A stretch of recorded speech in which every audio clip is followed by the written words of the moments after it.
misericórdia, Senhor. Quantos aqui nunca fizeram esse clamor a Deus? Misericórdia, Senhor. E realmente é o que devemos fazer quando estivermos precisando de um livramento em alguma situação que esteja fora do nosso controle. Se está ali, está à sua mão, você pede orientação a Deus e faz. Mas se está fora do seu controle, você vai fazer o quê? Você vai clamar ao Senhor. Eu vou dar um exemplo para você. Já tem bastante tempo isso, 93, eu e Alba resolvemos fazer uma viagem de carro pelo Nordeste. E saímos do Rio de Janeiro até Fortaleza e voltamos em um mês. No sul da Bahia, eu lembro bem, a estrada tinha sido recém-reasfaltada e eu numa descida, estava amanhecendo, o sol estava baixo no horizonte e numa leve descida eu vi lá embaixo que no fundo ela começava a subir em ângulo. E eu vi que o sol estava refletindo na parte mais baixa.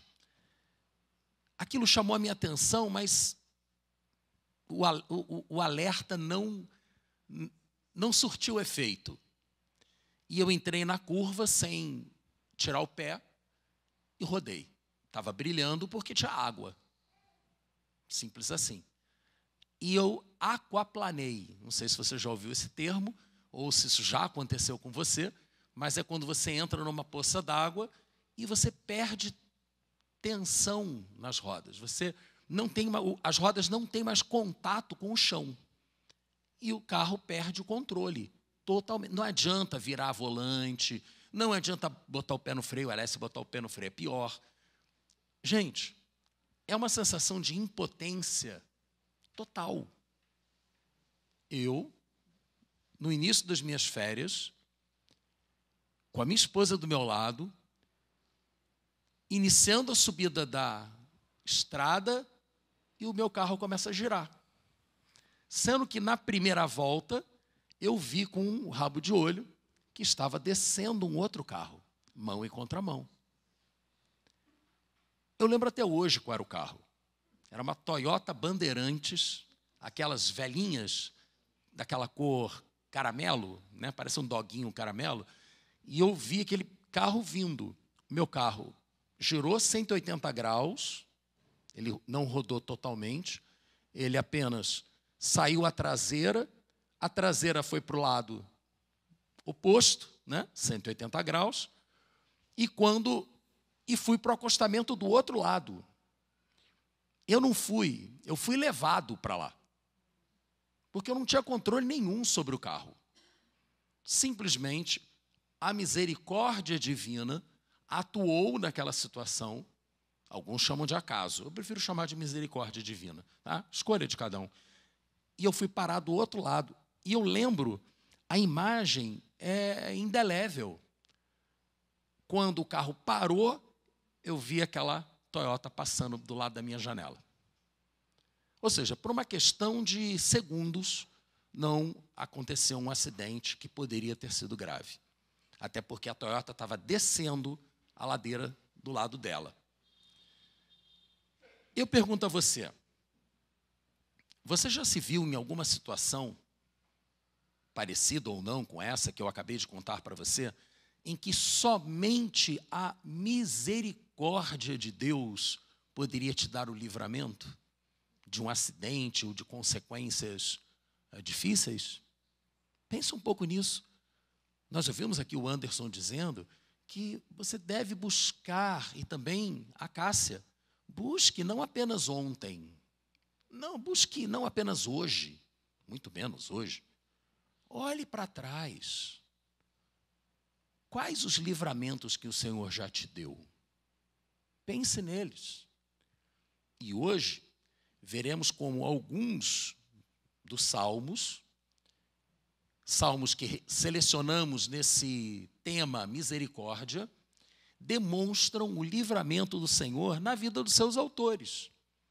Qual foi a resposta de Deus para aqueles salmistas. E o primeiro deles é o Salmo 31. Se você esteve aqui hoje pela manhã, você ouviu o Salmo 18, você ouviu o Salmo 27. E nós, eu e Anderson, não combinamos, mas acabamos escolhendo salmos diferentes da mesma relação.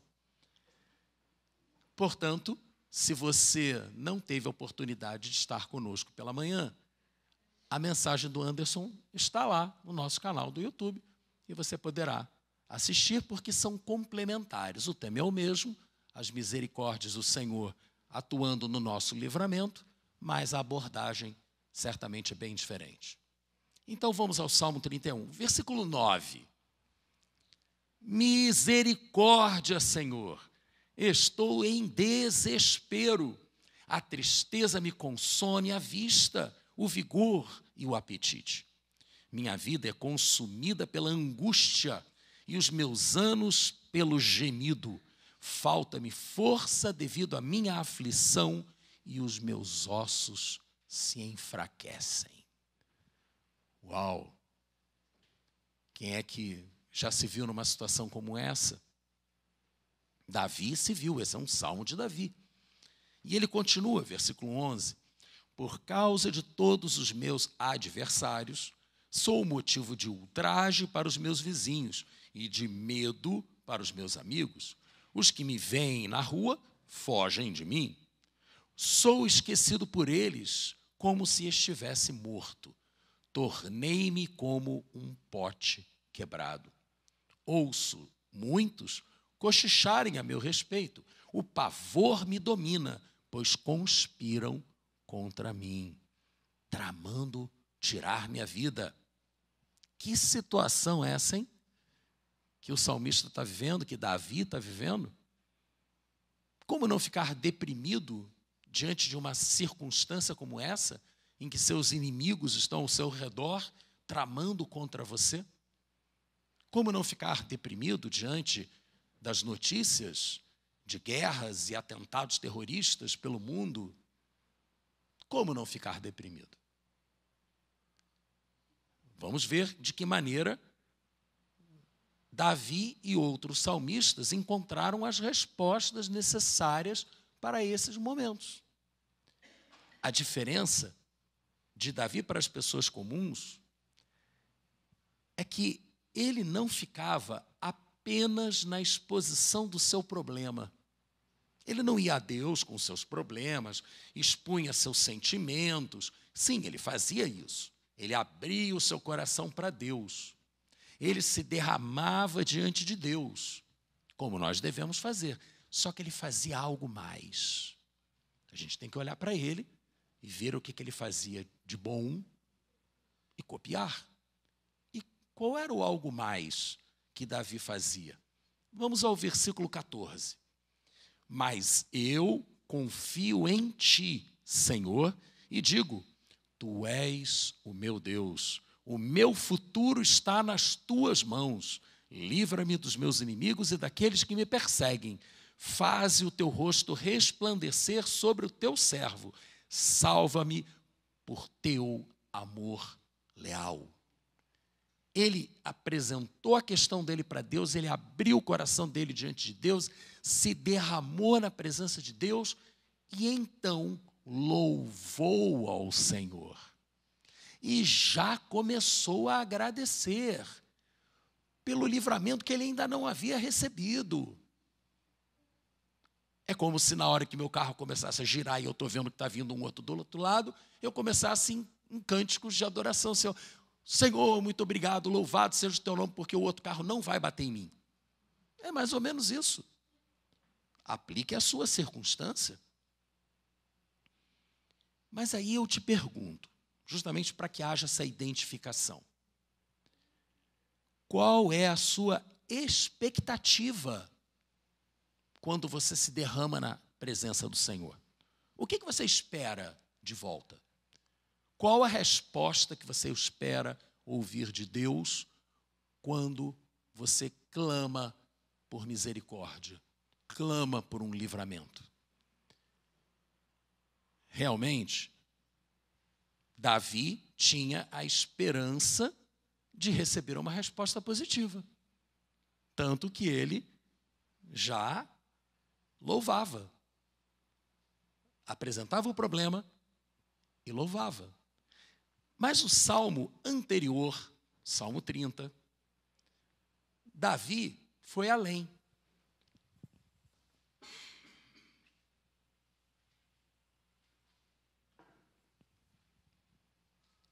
Ele começou louvando. Versículo 8. A ti, Senhor, clamei. Ao Senhor pedi misericórdia. Se eu morrer, se eu descer a cova, que vantagem haverá? Acaso Pó te louvará? Proclamará a tua fidelidade? Ouve, Senhor, tem misericórdia de mim, Senhor. Sê tu o meu auxílio. Então, independente da situação difícil em que ele estava vivendo, né, em que ele havia se metido, provavelmente cercado por inimigos, da mesma forma que no Salmo 31, que acabamos de ler, né, ele acreditava que o Senhor lhe daria o livramento. Ele tinha uma expectativa positiva da ação de Deus. Tanto que dessa vez, ele, imediatamente depois de apresentar a questão dele, já mudou de ânimo. Versículo 11 e 12. Mudaste o meu pranto em dança, a minha veste de lamento em veste de alegria, para que o meu coração cante louvores a ti e não se cale.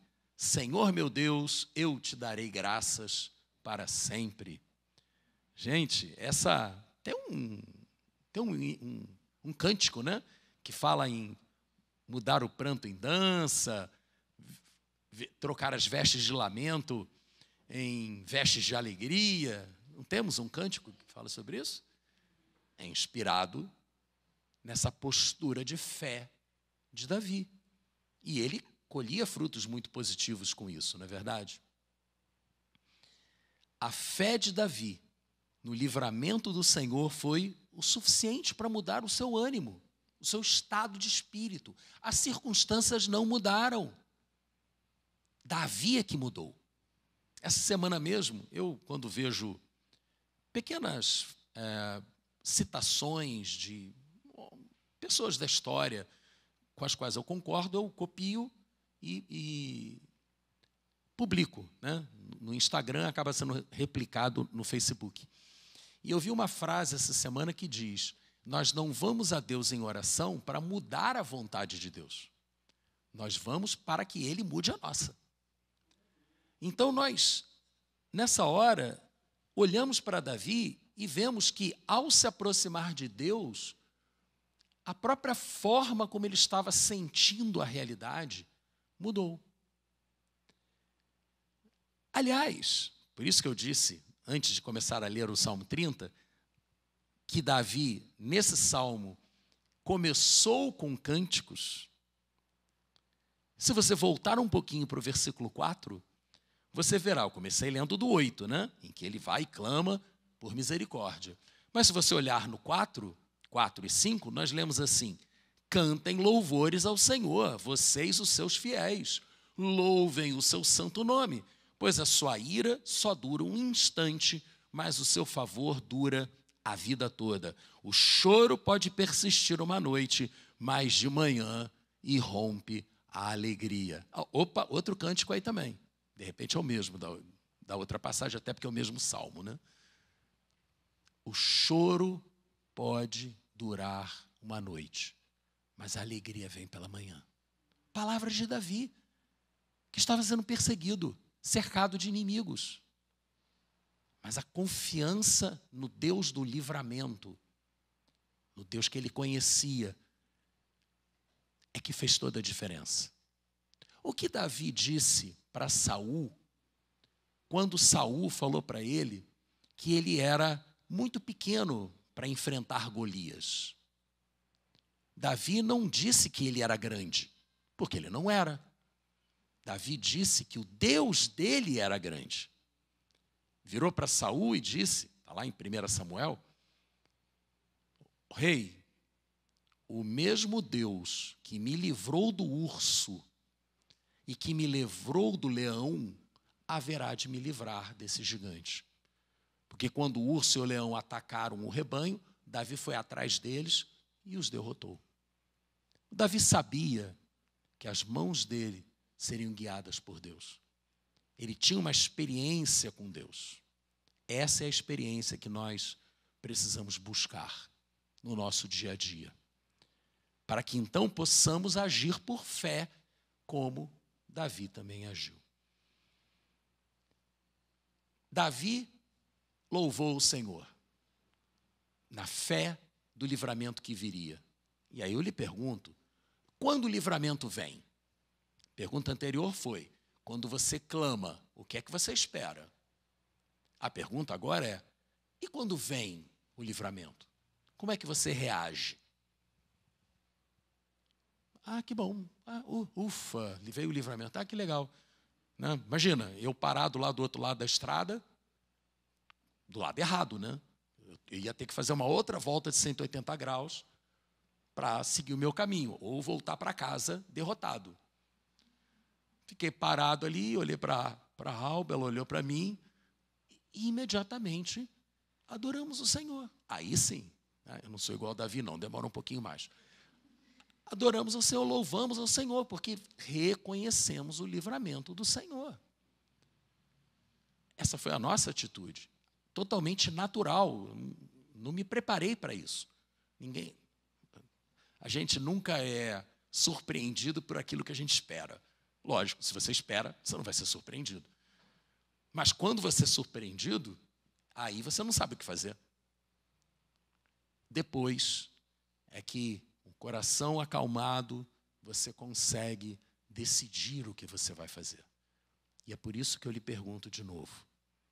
Quando você recebe o livramento do Senhor, o que você faz? E aí, então, para nos ajudar a pensar um pouco nisso, esse salmo, Anderson também usou pela manhã, o 116. O Salmo 116, ele não é de autoria conhecida, mas o autor nos apresenta um excelente exemplo dessa atitude de confiança na resposta que virá do Senhor, que agrada ao nosso Deus, e nessa atitude de adoração em seguida ao livramento, que certamente também agrada ao nosso Deus. Versículos 1 a 7. Eu amo o Senhor, porque Ele me ouviu quando lhe fiz a minha súplica. Ele inclinou seus ouvidos para mim. Eu o invocarei toda a minha vida. As cordas da morte me envolveram, as angústias do Sheol vieram sobre mim, a aflição e tristeza me dominaram. Então, clamei pelo nome do Senhor, livra-me, Senhor. E o Senhor, que é misericordioso e justo, que é Deus compassivo, me ouviu. O Senhor protege o simples. Quando eu já estava sem forças, Ele me salvou. Retorne ao seu descanso, minha alma, porque o Senhor tem sido bom para você. O nosso Deus, o seu Deus, tem sido bom para você? Dá um sinalzinho para mim. Tem sido bom para você? Ou é só para mim? Eu não sou nenhum filho preferido do pai, não, tá, gente? Mas cada um de nós aqui é alvo do amor de Deus. Talvez você esteja passando por uma situação tão difícil que você não consiga acreditar nisso. Ah, peraí, se Deus me amasse, não deixava isso acontecer comigo. Não deixava vir um resultado negativo, né, ou seja, maligno, na histopatologia, como um colega pastor de uma outra igreja batista aqui da Zona Sul, que estava com dificuldade de engolir, foi fazer endoscopia e já ficou internado. Está com câncer na laringe. E que veio de dentro do estômago. A situação dele é dificílima. Mas ali no grupo de pastores batistas da Zona Sul, ele está ali, colocando, gente, eu não tenho como dizer para vocês que eu não esteja sentindo medo, mas eu não estou desesperado. E aí eu peguei aquela passagem de Paulo, né? Agora de cabeça eu não vou tentar repeti-la, em que diz que a gente fica com medo, a gente fica angustiado, mas aí sempre ele contrapõe, né? E aí com isso a gente vai, com a ajuda de Deus, enfrentando os piores desafios. Até como ele mesmo disse, por que vou perder a minha esperança se o pior que pode acontecer comigo é a melhor coisa que vai acontecer na minha vida, que é ter o meu encontro final com Jesus? Então ele está em paz. Ele sabe que a situação dele é muito difícil, mas ele está em paz. Você consegue ficar em paz no meio de uma situação muito difícil? Deus tem sido bom com você? Só que aí eu quero dar uns 180 graus nessa história aqui também. Você tem sido bom com os outros, como Deus tem sido bom com você? Existe reciprocidade na sua vida? Pensa um pouquinho. Se alguém vira para você e clama por misericórdia, você atende? Ou você se fecha? Em seu amor, Deus quer agir com misericórdia sobre você, sobre nós, mas Ele também quer que isso nos sirva de lição, de aprendizado, para que nós apliquemos a mesma atitude aos outros filhos dele. Ou seja, nos nossos relacionamentos. Em Mateus, capítulo 12, versículo 7, não precisa abrir não, Jesus citou o profeta Oséias, capítulo 6, versículo 6. Essa eu vou projetar aqui para lermos juntos. Vamos ver o que Jesus disse? Pois desejo misericórdia, não sacrifícios, e conhecimento de Deus em vez de holocaustos. Isso é Deus, o nosso Pai, falando para nós, para você, para mim, por meio do profeta Oséias, citado por Jesus. Conhecimento de Deus. Eu fiz questão de colocar a citação do Antigo Testamento, porque na mentalidade, na cosmovisão judaica, conhecer não é saber. Essa é a visão grega, filosófica da vida. A visão hebraica da vida é uma visão relacional. Tanto que o Deus da filosofia grega é um Deus distante. É um Deus todo-poderoso e distante, o Deus de Platão. Já o Deus da Bíblia é um Deus presente. Na filosofia, são as ideias que contam. No judaísmo e no cristianismo, são os relacionamentos que contam. Então, quando a palavra de Deus, no Antigo Testamento, diz conhecer, está se referindo a ter relacionamento.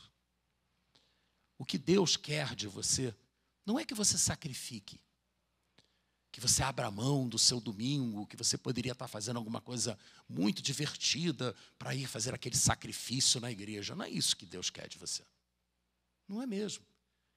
Ele quer que você tenha um relacionamento com Ele,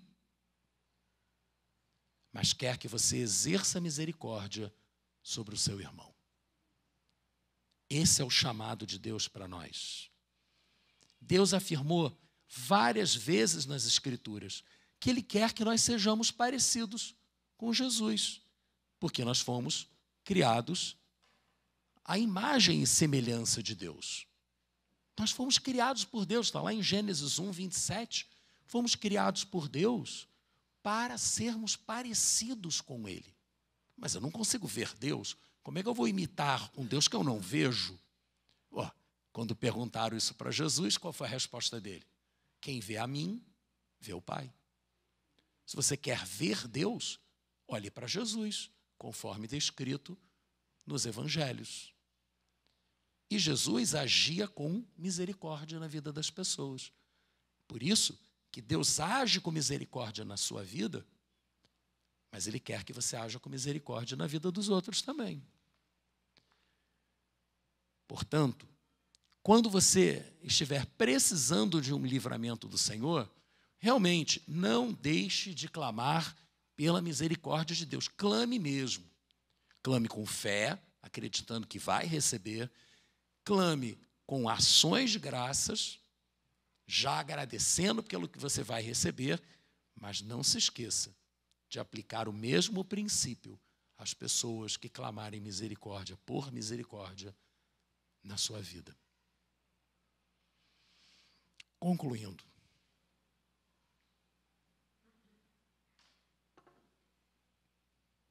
às vezes vivemos situações em que somente a misericórdia de Deus pode nos dar o livramento. Se realmente crermos no amor de Deus por nós, então clamaremos com fé e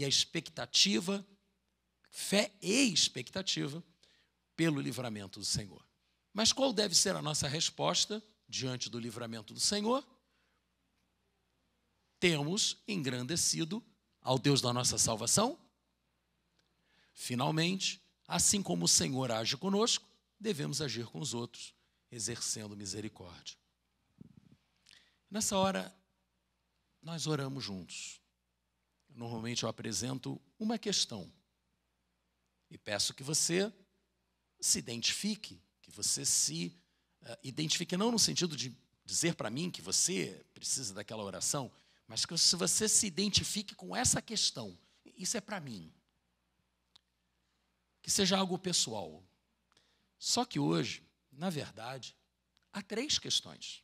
As 3 questões que foram apresentadas, com base nos salmos que tratam do livramento do Senhor. Então eu lhe pergunto, na verdade, 4 questões. Você está vivendo alguma situação em que somente a misericórdia de Deus pode te dar o livramento? Alguém está passando por uma situação dessas aqui? Ou conhece alguém que esteja? Olha lá. Cada um aqui conhece pessoas, como eu conheço esse pastor, não vou dizer qual é a igreja dele. Se você está passando por uma situação dessas, eu quero orar por você. Mas eu não vou orar apenas por isso. A segunda oração é: qual tem sido a sua expectativa ou clamor pelo livramento do Senhor? Você sente que Deus irá responder ao clamor ou você, no fundo, não acredita? Você sente que está faltando fé na sua vida? Não vou pedir que você se identifique, não. Mas eu vou orar por você, se você sentir que está precisando de um pouco de fé, como aquela de Davi. Agora, e qual tem sido a sua resposta ao livramento do Senhor? Você tem sido indiferente? Já foi, agora vamos para o próximo?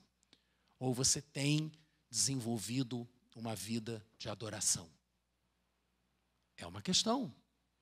Talvez você tenha dificuldade de reconhecer o que os outros fazem por você. Quem é que aqui não conhece pessoas que são ingratas?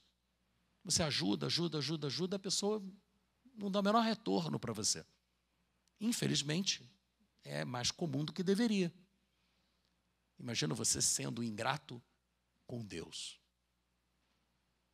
Se você tem essa necessidade, também não vou pedir que você se identifique, mas eu vou orar por você. E, finalmente, você tem sido misericordioso com os outros? Você tem exercido de misericórdia como Deus tem exercido de misericórdia na sua vida? Para algumas pessoas é muito difícil ser misericordioso. Para mim é muito difícil. Sou meio dono da verdade, sabe? Meio cioso da minha verdade, que eu estou certo E aí é muito difícil ceder, é muito difícil aceitar o erro do outro. Eu preciso de ajuda nisso. Você não precisa se identificar, não. Então eu quero orar por essas 4 questões. Eu peço que você fique de pé para que oremos juntos por isso.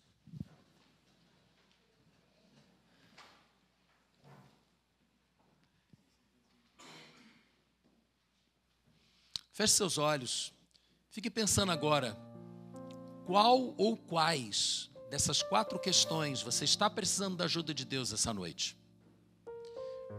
Pai amado, algumas pessoas aqui estão passando por momentos muito difíceis ou conhecem pessoas que estão passando por momentos muito difíceis, desesperadores. Eu clamo a Ti, Senhor, que o Teu Espírito venha em resposta a um clamor por misericórdia, um clamor pelo livramento do Senhor. Vem, Senhor Jesus, pelo Teu Espírito, nos dar esse livramento de que tanto precisamos. Mas te pedimos ainda mais. Te pedimos que o Senhor nos dê fé. Fé, confiança, expectativa positiva em relação à Tua resposta, mesmo antes dela chegar. E longe de nós sermos ingratos diante de Ti, Senhor, e diante dos outros que nos fazem bem. Que o Senhor nos ajude, nos transforme, remova de nós esse fruto da carne, que é a ingratidão, e nos encha com a gratidão, que é o fruto do Espírito. E possamos assim ser mais parecidos com Jesus ao louvarmos o Senhor por tudo aquilo que o Senhor tem feito. E por último, Pai, eu também te peço que junto com gratidão o Senhor nos dê amor. Amor que não é gostar, que não é sentimento, é ação. É agir segundo a necessidade daquela pessoa naquele momento.